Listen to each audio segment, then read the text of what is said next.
Hello students, good afternoon. Welcome to the chemistry class. Today in this class we will discuss about the third part of the chapter chemical equilibrium, in which we will study about the chemical equilibrium or ionic equilibrium in the solution. Okay, so the solution which allow the passage of current through them are known as the electrolytic solutions, and such solutions consist of ions, and due to the presence of ions they are able to conduct the electric current. So the properties of an electrolytic solutions are decided by the mixture of ions present in it. Okay, now an electrolytic solution there exists an equilibrium between the ions and the undissociated molecules of the substance forming the solution. So this equilibrium is known as basically ionic equilibrium. Okay, so a large number of chemical reactions are carried out in the solution, particularly in aqueous solution, and these reactions play a very significant role in the chemistry. Okay, so the study of the equilibria involving ions in aqueous solution is very important for both qualitative as well as quantitative analysis. Okay, so now we will discuss about the electrolytes. So electrolytes are those substances which in aqueous medium conduct electricity or carry charge, are known as the electrolytes. Okay, the substance which dissociate into ions in aqueous solution are called electrolytes. They are mostly ionic compounds and possesses positively charged ion held together by electrostatic force of attraction. When they dissolve in water, the electrostatic force responsible for the holding ions together get weakened under the influence of high dielectric constant of water, and ion get separated in this form. For example, NaCl in water break into Na plus and Cl minus ion aqueous medium. So polar compounds may also dissociate into ions in the same way and act as electrolytes. So due to the presence of an oppositely charged ions, the solutions of an electrolyte conducts electric current. Okay, so electrolytes are classified into two parts. Number one, strong electrolytes means those type of electrolytes which are completely break and gets different type of ions are known as strong electrolytes. For example, NaCl, KCl, KBr, NH4Cl, HCl, HNO3, etc. So these are the strong electrolytes.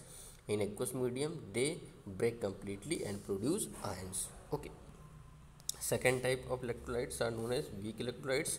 These are those type of electrolytes which are dissociate partially in aqueous medium and form two different type of ions. For example, acetic acid in aqueous medium form H3O plus hydronium ion plus acetate ion. Like that, ammonia also in aqueous medium gives NH4 plus and OH minus ion. So these are the weak electrolytes because they are dissociate partially and form different type of ions. Okay, second, non-electrolytes. So the substances which cannot act or which cannot carry the charge in aqueous medium are known as non-electrolyte substances. Okay, for example, urea, glucose, glycerine, these are some examples of non-electrolytes. Okay, now come to the ionization of weak electrolytes or Ostwald dilution law. Ostwald dilution law. So the weak electrolytes are partially ionized in solution, as we know that the solution of a weak electrolyte contains both the undissociated molecules as well as ions, and there will be dynamic equilibrium will exist. Okay, so let us consider dissociation of acetic acid, which is a weak electrolyte in aqueous solution. It dissociated as acetic acid in aqueous medium gives H3 plus ion plus acetate ion. So according to the law of mass action, equilibrium constant K equals to active mass of the product upon active mass of the reactants. Okay, now where K is the equilibrium constant, water act as a solvent and its concentration can be regarded as a constant. Therefore we have dissociation constant Ka of water equals to active mass of product upon active mass of reactant, in which water is taken in large amount, so it act as a basically negligible quantity. Okay, so here K is the equilibrium constant and refer to the ionization constant or dissociation constant of acid under study. Okay, the suffix A refers to the acid. Okay, now let us consider the general case. Suppose AB is a weak electrolytic acid which when dissolved in water dissociate partially to give A plus and B minus ion. So on that condition, degree of dissociation equals to alpha equals to number of moles undergoing dissociation means ionization upon total number of mass. Okay, so for a general reaction, when a compound AB dissociate into A plus ion and B plus ion, means when the concentration of these product reactant AB is uh, in 0, then the concentration of A is C and there is no formation of ions, so the concentration of A plus and B plus will be 0. But when this reaction reach at the equilibrium, then the concentration, suppose alpha molecules are dissociate, then C bracket 1 minus alpha, and when the alpha molecule will dissociate, then in that condition alpha molecules or products are also formed. So in that condition, for A ion cation C alpha and for anion C alpha will be formed. So therefore at equilibrium AB equal to C 1 minus A and A plus equal to C alpha and B minus equal to C alpha. So according to the law of mass section, K equals to active mass of active mass of the product upon active mass of the reactant, and putting this value and calculating, then we get K equals to C alpha square upon C 1 minus alpha. If the electrolyte under consideration is very weak, then degree of ionization alpha is very small as compared to 1. Therefore 1 alpha may be taken approximately equal to 1.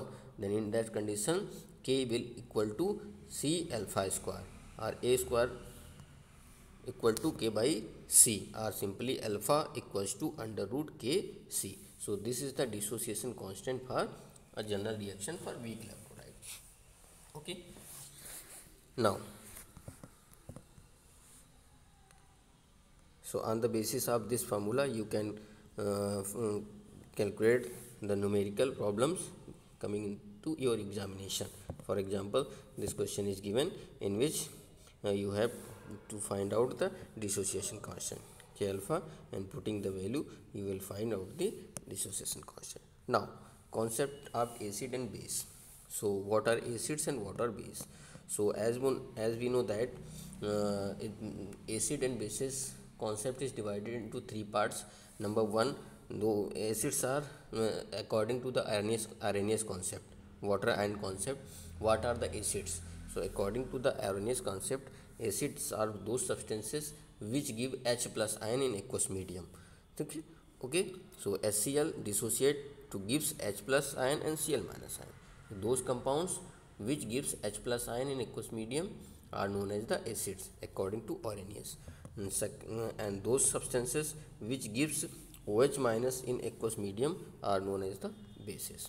Okay, so this is the basic definition for Arrhenius acid base concept. Now second concept is Bronsted-Lowry constant, a protonic concept. So according to this concept, a compound which can donate a proton are known as basically acids.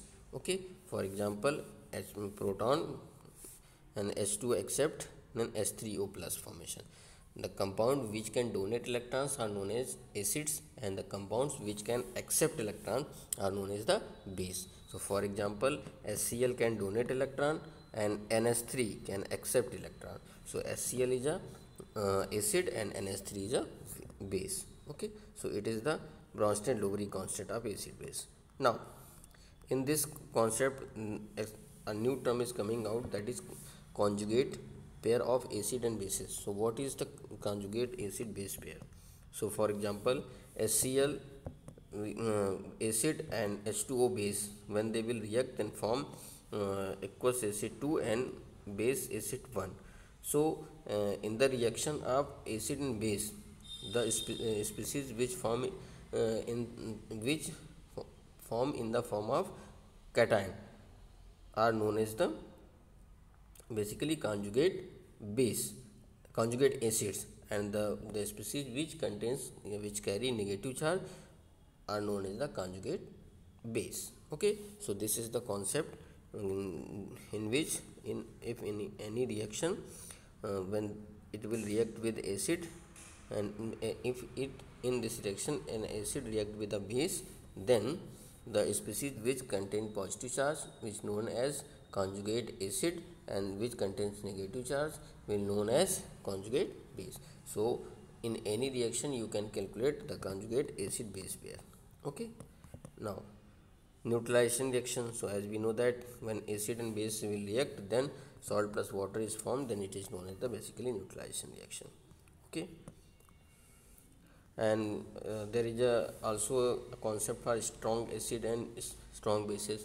So according to the Arrhenius, the acids which are completely break in aqueous medium are known as a strong acid. For example, HNO3, H2SO4 and HCl.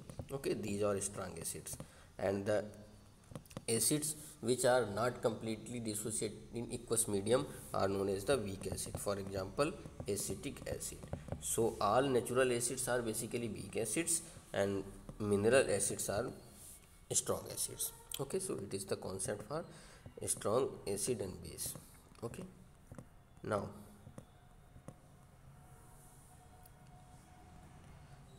come to the Lewis concept of electronic configuration. So according to the Lewis, the species which can donate lone pair of electron known as Lewis acid, which can donate lone pair of electron, is known as the Lewis base, and the species which can accept a lone pair of electron will known as the acids. Okay,